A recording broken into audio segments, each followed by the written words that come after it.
Alright, so this was unintentional. I wanted to get my Train XR11 starting up by the compressor, but this one kicked on at the perfect timing. It has a Copeland Scroll Compressor, as you heard.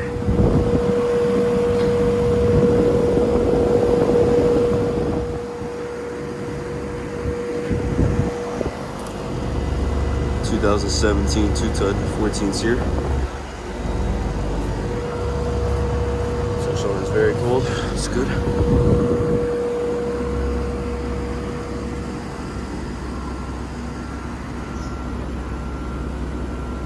Alright. It's gonna be your first video. Thank you guys for watching.